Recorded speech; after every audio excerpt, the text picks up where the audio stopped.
वृंदा की इंसल्ट कराने के लिए जब परी उसे डांस कंपटीशन में बुलाएगी तो खुद की ही बेइज्जती हो जाएगी। वृंदा परी के गालों पर जोरदार तमाचा मारेगी और तुलसी का साथ देगी। क्योंकि क्योंकि सास भी कभी बहू थी का आने वाला ट्रैक बहुत ही इंटरेस्टिंग हो चला है। कहानी में आप देख रहे हैं कि परी इतनी चालाक है कि उसने अब नोएना को भी अपने जाल में फंसा लिया है। जी हाँ, नोएना अपनी आंखों से देख लेती है कि सचमुच परी और रणविजय के बीच कुछ चल रहा है। परी ने अजय और उसकी फैमिली पर झूठा इल्जाम लगाया कि उन्होंने उस पर डोमेस्टिक वायलेंस किया है। ये सब होने के बावजूद परी अपनी लाइफ एंजॉय कर रही है, बिना सोचे समझे कि उसकी फैमिली पर क्या बीत रही है। उसकी माँ, पापा और पूरा परिवार परेशान है। लेकिन यहाँ पर परी घर आती है और साफ कह देती है कि वो रणविजय से प्यार करती है। जब वह शादी से खुश नहीं थी तो उसने सब कुछ ड्रामा किया। इसमें उसकी क्या गलती है?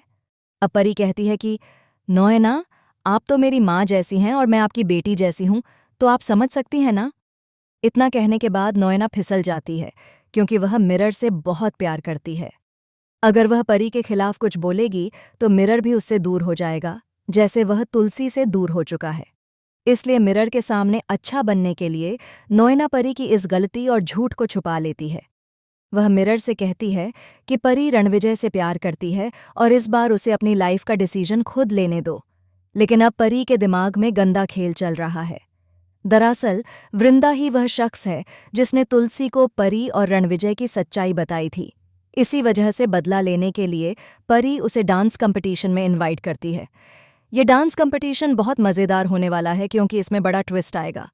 यहाँ पर वृंदा आएगी, लेकिन परी उसकी बेइज्जती करेगी। ऐसे में परी रोने लग जाएगी।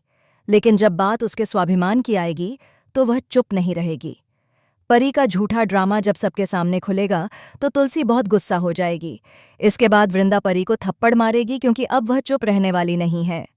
तो दोस्तों, अब देखना दिलचस्प होगा कि वृंदा के थप्पड़ खाने के बाद परी का क्या हाल होगा और किस तरह से वृंदा परी की असलियत उसके भाई यानी अंगद के सामने लाएगी। दोस्तों, आप कितने एक्साइटेड हैं शो में आने वाले इस जबरदस्त ट्विस्ट को देखने के लिए? हमें कमेंट करके बताइए। क्या आप चाहते हैं कि वृंदा परी को सबक सिखाए और जो इंसल्ट परी करने वाली है उससे वृंदा बच जाए? हमें कमेंट्स करें। ऐसी ही टीवी की लेटेस्ट अपडेट्स के लिए चैनल को सब्सक्राइब करना न भूलें।